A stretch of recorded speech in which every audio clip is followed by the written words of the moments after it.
Marriage comes with risk. And the reason I say that, and it's not always the case, there's obviously nuance, but when you get married to a man and tie up your finances with him and have children with him, you take on a level of risk. Imagine walking into your 30s thinking you've got life figured out. You've worked hard, built something meaningful, and you're ready to take that next big step everyone expects of you. But what if I told you that step might be the biggest mistake you'll ever make? What if everything society has taught you about marriage is designed to trap you, not free you?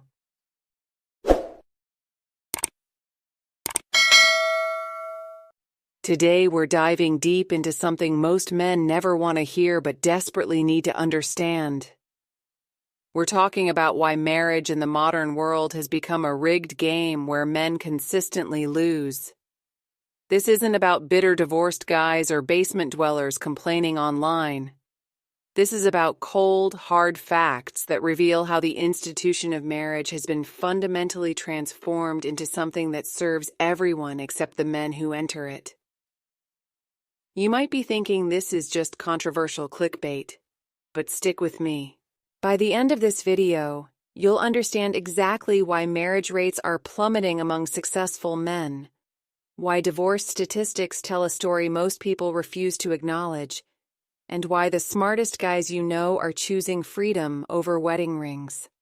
The issue with marriages is the fact that nearly 50% of them end in divorce. Alongside with that, women and people really don't even know what a marriage means. Most women just want the validation of being called a wife, the ring, and of course, the wedding. In order to have a long-term relationship, you really don't have to get the government involved. You can do everything that a marriage actually entails without signing a government contract. Let me start with a story that perfectly illustrates what we're dealing with. Picture David, a software engineer making six figures by age 30.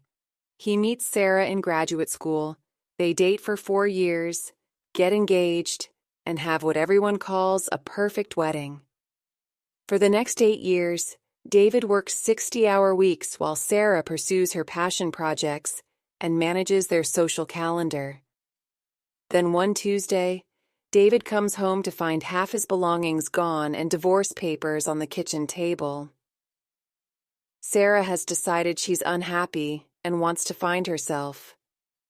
The court awards her the house, half his retirement savings, and monthly alimony payments that will continue for years. David moves into a studio apartment and discovers that everything he built over 15 years of adult life can disappear with a signature. This isn't fiction. This scenario plays out thousands of times every month across the country. And here's the kicker. David thought everything was fine. He was providing, being supportive, doing everything society told him a good husband should do. But none of that mattered when Sarah decided she was done. The first major problem with modern marriage is how it's transformed men into worker drones with zero authority. Think about the traditional marriage contract throughout history. A man provided resources and protection. And people are always going to have to require some degree of incentive. I think that we've set up the world now in a way where men are seen as worker droids. They're expected to go work all day, come home, clean up as well, share the cleaning with the woman, no meal prepared for them, not have any authority over the household, and just be a worker droid and be sad. And I don't think that many people understand that men are intrinsically wired. While a woman provided domestic support and partnership, both roles were valued and necessary. But today's marriage has eliminated the female contributions while doubling the male responsibilities. You're still expected to be the primary breadwinner, but now you're also expected to split all household duties equally. You're supposed to provide financial security, but you get no say in how that money gets spent. You work all day to pay for a house where every decorating decision gets made without your input. You're essentially a live-in employee in your own home. Meanwhile, your wife has complete freedom to pursue her career, her hobbies, and her personal growth without any obligation to support your goals in return. The modern marriage formula is simple. Men work twice as hard for half the respect they used to receive. This brings us to something most people refuse to acknowledge. Men need respect the way they need oxygen. When a man doesn't feel respected, he begins to deteriorate emotionally and mentally. This is why men work so hard to achieve success and status. It's not about materialism, it's about earning respect from their environment. But here's the cruel irony. The institution that's supposed to provide men with the most respect has become the place where they receive the least. In typical modern marriages, men's opinions get dismissed, their decisions get questioned, and their authority gets undermined constantly. They're treated like children who need supervision rather than partners whose judgment matters. Imagine treating your boss at work the way many wives treat their husbands. Rolling your eyes when they make suggestions, dismissing their concerns, making major decisions without consulting them. You'd be fired immediately because everyone understands that functional relationships require respect. Most of the marriages I know, okay, the man provides financially. He protects, taking care of kids, doing the things that he can do. What does the woman bring? She brings love, affection, a little bit of sweetness at the end of the day, sex. If you get divorced, every single thing on that side of the man equation, he can be compelled to do by the power of the state, and if he fails to do it, they can put him in jail. Yet in marriage, disrespecting your husband has become not just acceptable, but expected. Modern society has engaged in what I call the authority elimination project. Turn on any TV show or movie, and you'll see the same pattern repeated endlessly. The father is portrayed as a bumbling idiot, while the mother is the smart, capable one who has to manage his incompetence. This programming is so pervasive that most people don't even notice it anymore. The message is clear. Men are too stupid and incompetent to have real authority in their own homes. But here's what this ignores. Authority isn't about domination. It's about responsibility. When you remove a man's authority, you're also removing his ability to take responsibility for his family's well-being. You're turning him into a passenger in his own life. This creates a psychological nightmare. Men are held responsible for their family's financial security but aren't allowed to make financial decisions.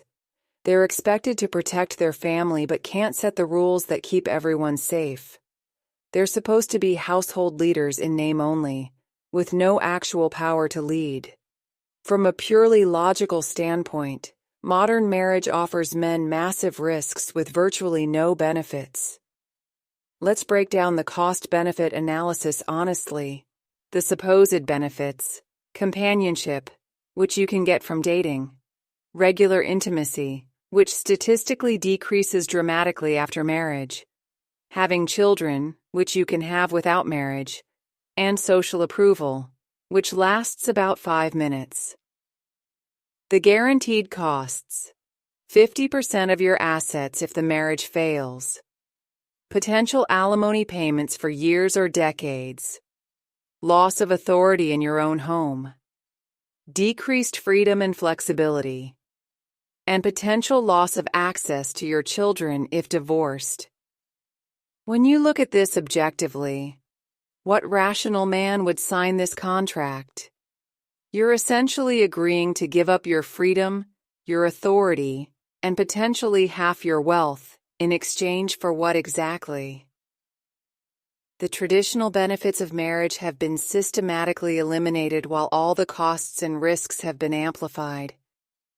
It's like buying a car with no engine, no warranty, and monthly payments that never end. This is why marriage rates are plummeting among educated, successful men. They're not afraid of commitment.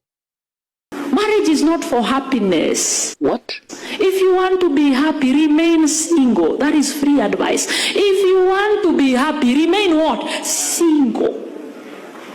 Because the minute you enter upon marriage, happiness is not for the man and wife. Happiness is for the children. They're smart enough to recognize a bad deal when they see one.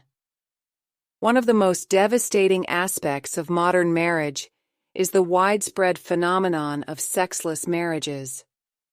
Studies show that 20 to 40% of marriages involve intimate relations less than 10 times per year. Think about the psychological impact of this on men. You commit your entire romantic life to one woman, giving up all other options, and then she gradually withdraws the very thing that motivated that commitment. This isn't just about physical needs. When your wife stops showing interest in you, it sends a clear message that you're not attractive, not desirable, and not worth the effort. You're trapped in a situation where your needs aren't being met, but you're forbidden from meeting them anywhere else. Many men try addressing this through communication or counseling, but these efforts rarely work because the underlying problem isn't communication. It's the structure of modern marriage that eliminates women's incentive to maintain attraction and effort. When women have complete security and know their husband can't easily leave, they often stop putting in the work that attraction requires. The programming that creates this dysfunction starts early and runs deep. From childhood, boys are taught that masculinity is toxic and that they should suppress their natural instincts for leadership. They're told that wanting respect is outdated and that they should be happy serving others without recognition. Even our legal system supports this programming. Family courts consistently favor women in custody disputes. Divorce settlements benefit women regardless of circumstances. Domestic violence laws assume men are always the aggressors. This programming is so effective that most men don't even realize they're being manipulated. The result is a generation of men who have been psychologically conditioned to accept less than they deserve. They accept disrespect as normal, apologize for having needs, and feel guilty for wanting to be treated well in their own homes. Here's something most people don't understand. Chronic disrespect creates clinical depression in men. When a man is consistently treated without respect, his brain begins shutting down. He loses motivation, energy, and hope. Over time, this psychological abuse creates the same symptoms as major depression. Society focuses on physical abuse, while completely ignoring the psychological destruction that chronic disrespect causes. A man who is constantly belittled, dismissed, and undermined by his wife is experiencing abuse, even if she never touches him. The tragedy is that society not only ignores this abuse, it encourages it. When men find themselves trapped in these situations, they typically respond in one of three predictable ways. Some try to fight back by asserting authority through conflict, but this usually backfires because society labels any attempt at male authority as controlling. Others simply leave, walking away from everything including their children, but society condemns them as deadbeats. The majority choose to freeze. They shut down emotionally and endure the situation while dying inside. None of these responses are healthy, but they're all predictable reactions to an